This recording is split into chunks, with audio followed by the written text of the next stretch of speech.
Sveiki, šiandien pratęsime mokomųjų vaizdo klipų ciklą būsimiem vairuotojams. Ir praeitą kartą kalbėjom, kaip tinkamai įparkuoti automobilį statmenai, o šiandien pakalbėsime, kaip jį reiktų įparkuoti įstrižai kampu. Galime pradėti. Taigi, šitam pratime vėlgi įjungiame posūkį, įstrižas parkavimas vyksta ir skaitosi artėjame atbulinę pavarą link parkavimo vietos.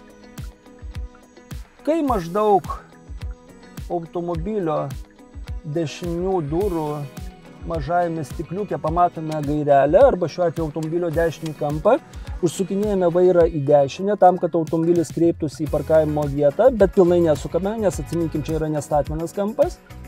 Tiesiog kreipiame kampu, važiuojame, stebime, kad labai nepriartėti prie tos parkavimo linijos per arti ir tuo pačiu prie automobilio, kuris stovi po dešinėm.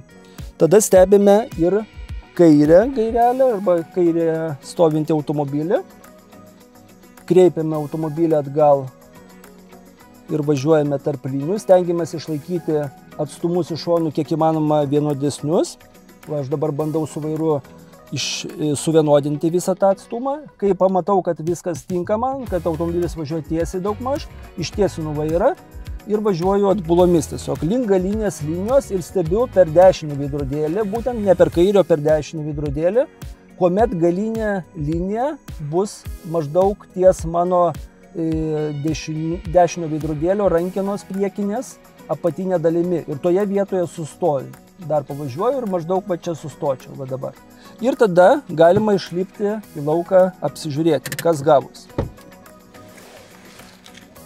Nu ir va, iš šonų, kaip matome, atstumai daugmaž tiesiai plius minus ir gale galime prieiti, pasižiūrėti galinį atstumą. Tai matuojasi atstumas va taip, va, tiesioji vedasi, va tai yra linija, kur yra 40 cm, tai mūsų kampas va ir sutampa su ta linija. Tai skaitosi, galime sustoti, labai gerai sustoti va šitoj vietoje maždaug, šitame tarpe. Jeigu sustojame šiek tiek toliau, galime gauti klaidą arba labai jeigu toli, tai tada galime gauti ir kritinę klaidą.